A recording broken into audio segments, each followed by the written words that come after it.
Greetings and welcome to this edition of Positronic. I'm Barry P. Cook. I'm here to give my review of the final appearance of Jodie Whittaker as the Doctor in The Power of the Doctor.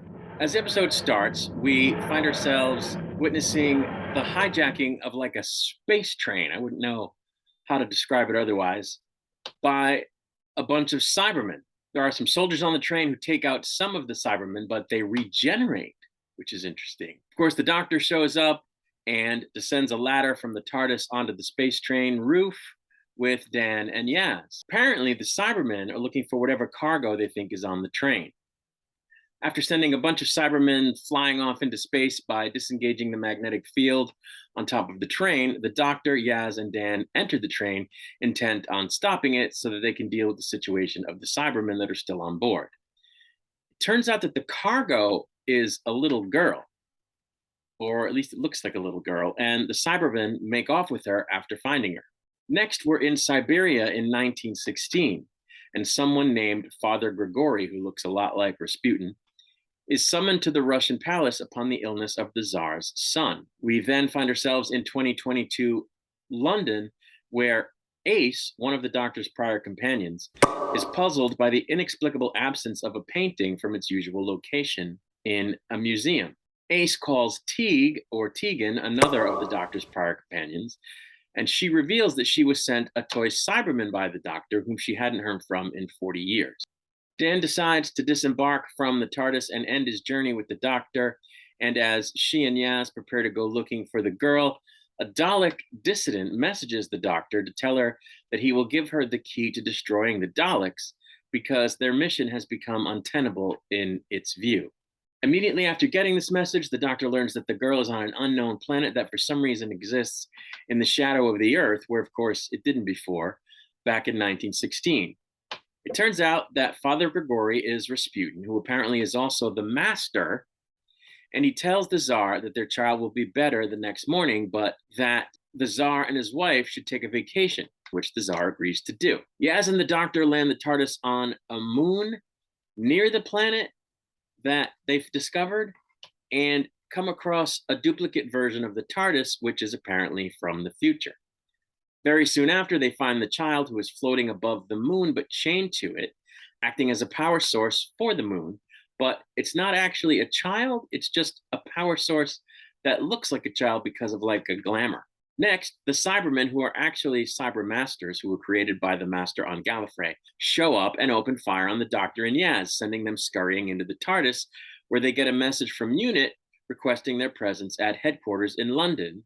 Kate also informs the Doctor that she's hired some other folks on to help with the case, and it turns out that those people are Ace and Teague, who are a bit salty upon seeing the Doctor, whom Ace refers to as Professor, for the first time in so long.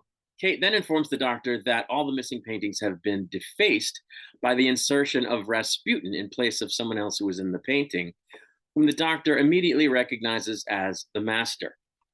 Next, the Doctor is contacted by the Master himself, who she then goes to see in Naples, at which point she discovers that the seismologists have been turned into little action figures by the Master, who threatens to erase the Doctor from existence forever unless she leaves Earth. Of course, she doesn't, but instead watches as the Master is apprehended by UNIT soldiers. Yaz learns that the Doctor is going to meet a Dalek and expresses concern that so many things are happening all at the same time. And the Doctor is dubious that the Master could have organized it all and thinks that they're probably all separate problems. For some reason, every time the Doctor touches anyone, there's a huge spark that looks to be several times as charged as the kind of spark that you get when you touch something and get a little static electricity jolt. Back in London, the Master somehow activates the little Cyberman action figure, who turns out to be Ashad from the episode The Haunting of Villa Diodati. And it turns out to be a Russian doll that can grow in size and release multiple Cybermen, which is followed by the Master escaping his cell. The Doctor meets with the Dalek, who transfers information to her, but she doesn't get away in time, and the other Daleks show up and attack the one who betrayed them, after which they capture the Doctor and take her to the Master, who is also in 1916 still.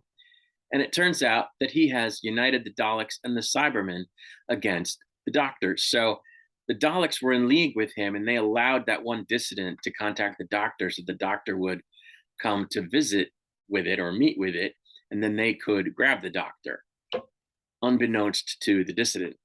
Crazy. Okay. For some reason, the Master plans to forcibly regenerate the Doctor into himself, after which he tells Yaz that the Doctor is gone and that he is essentially now the Doctor. Meanwhile, Vinder from the episode The Halloween Apocalypse crash lands on the moon orbiting the new planet, and he says he's determined to help the real Doctor. The Master, who now calls himself the Doctor, infiltrates the TARDIS and tells Yaz he has a plan to use the Cybermen and the Daleks to mess up the Earth and tarnish the Doctor's name, which he starts doing by telling what's left of the news media on Earth that he's caused a crazy war that seems to now be going on between the Cybermen and the Daleks. I wasn't sure what was happening there because they're also working together. I don't know. And he does this while wearing an outfit that's made up of different pieces from previous Doctor's outfits. It was kind of freaky. Next, the Doctor's consciousness finds itself in kind of a weird place, faced with previous versions of herself, the first, fourth, seventh, and eighth Doctors. And because she apparently refused to go into some kind of vortex where she would have been made to stay as a consciousness. I don't know what's going on there, but okay. It turns out that the Doctor inserted some kind of nanotech into Teague, Yaz, and Ace when she touched them and generated electricity, so that they would be able to communicate with an interactive AI hologram of her. And after Yaz discovers that, she goes to pick up Vinder. After Kate tells Ace and Teague to evacuate the building where they all are, Ace, in fact, does so by parachuting off the building and winds up in the TARDIS when Yaz, who had previously taken the TARDIS and left the Master behind, catches her with it after her parachute is shot up by the Cybermen. But Teague decides to stay and try to help Kate get rid of the Cybermen. Yaz sends Ace back to the Dalek meeting spot so that she can try to take care of the Cybermen. And when she gets there, after having a conversation with the Doctor hologram, who for her takes the form of the seventh Doctor, she runs into Graham, who needlessly explains to her who the Cybermen are, saying that they have to take care of them, which of course Ace was already there to do. But it was good to see Graham. When the Cybermen infiltrate the room that Kate was hiding out in, she offers to give herself to them in exchange for her knowledge of Earth's defenses, in exchange for the lives of everyone they've captured and were going to convert. The Master orders the Daleks to start messing up the planet with earthquakes and volcanoes, which they proceed to do. With the help of the Doctor hologram, who was now in the form of the fugitive Doctor, Yaz and Vinder take out the Cybermen, and as they start to regenerate, Yaz takes their energy and runs it through the machine into which Vinder had forced the Master at gunpoint, forcing him to turn back into the correct Doctor. As Kate is being tortured by the Cybermen, Teague, with the help of the Doctor hologram, electrocutes them by rerouting some wires on some kind of server. After Ace and Graham place a bunch of explosives on the Daleks' apparatus, they escape on the TARDIS, which shows up just in the nick of time. The Doctor then says everybody has to help her operate the TARDIS while she flies Vinder's ship, after which she powers up the Master's TARDIS by linking it to her own and then using the combined apparatus to move the cyber planet from 1916 to 2022, whereupon she uses it to zap the Earth and turn off all the volcanoes and earthquakes. The Doctor helps the trapped power source free itself by having it channel its energy into the planet and destroy it. But the Rasputin version of the Master shows up and uses it to zap the Doctor, but after a while she seems to be okay, only to then immediately begin regenerating. With little time left in her current form, she and Yaz share some ice cream on top of the TARDIS as it hovers over the Earth, before the Doctor says she needs to regenerate alone, after which she drops Yaz off on Earth at a point in time that's about a month after Dan originally disembarked, and leaves in the TARDIS before Graham and Dan approach Yaz and take her to what would seem to be a companion's support group, including themselves, Ace, Tegan, and former companions Ian Chesterton, Joe Jones, and Melanie Bush. The Doctor's regeneration then fully takes hold as she's taking in one more sunrise. She then says, "Tag, you're it," before becoming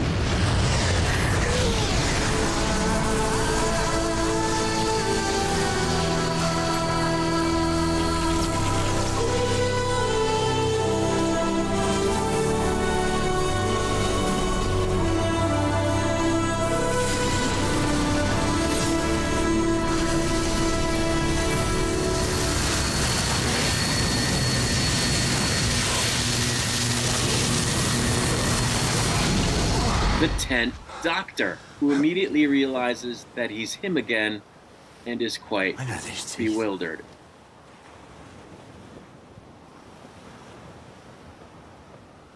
What? What?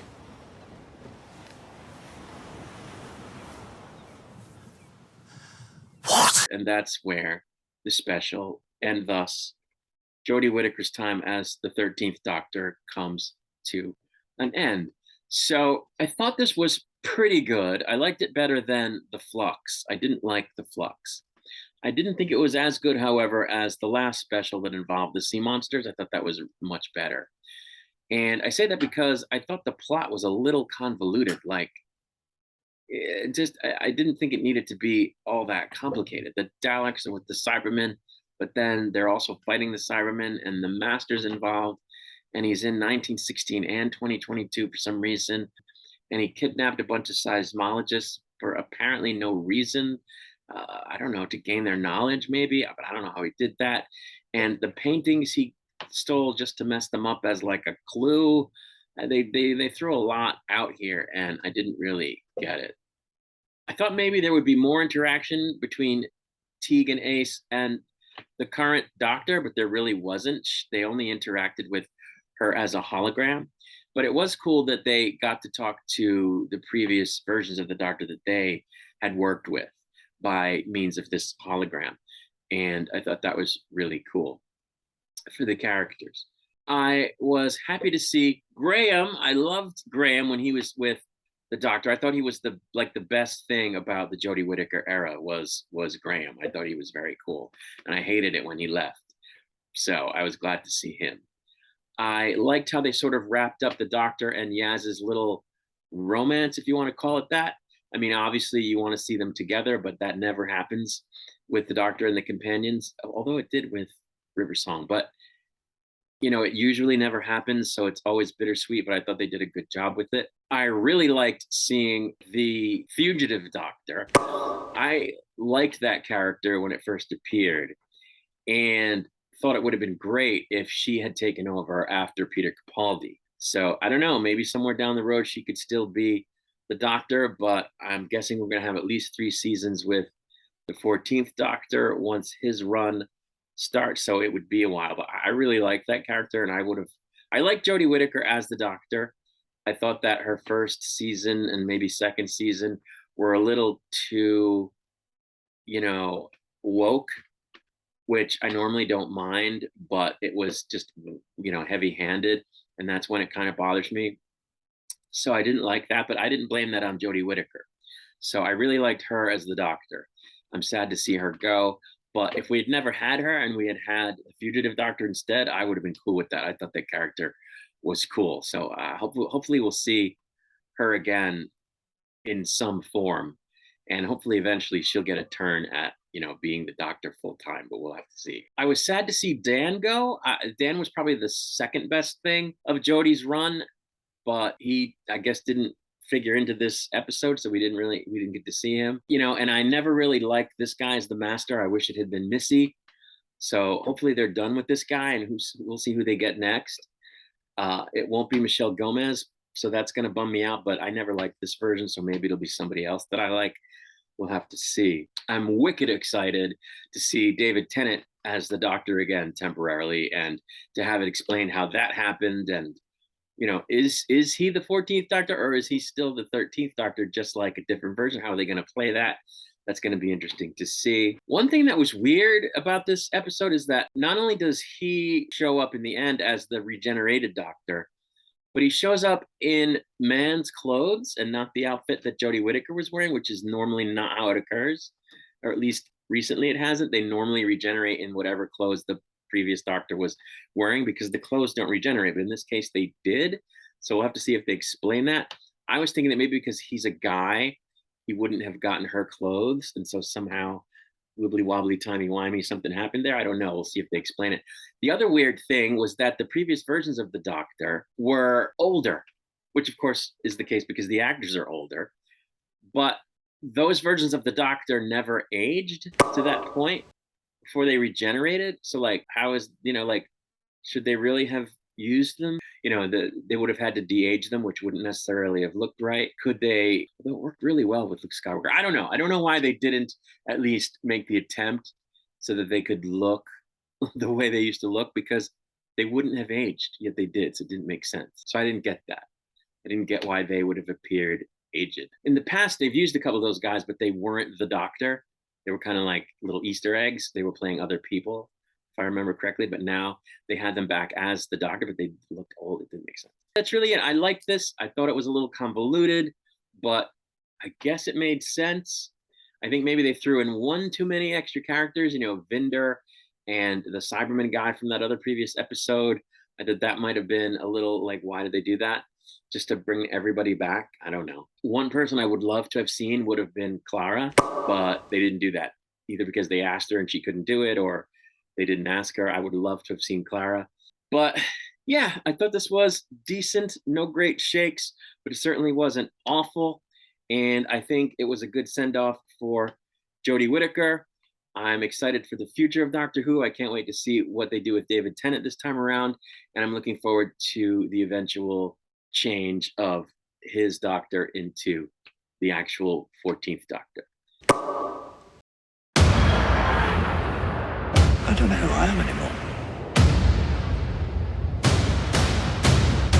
Someone tell me what the hell is going on here. So I'll be back, of course, when the next episode of Doctor Who comes out.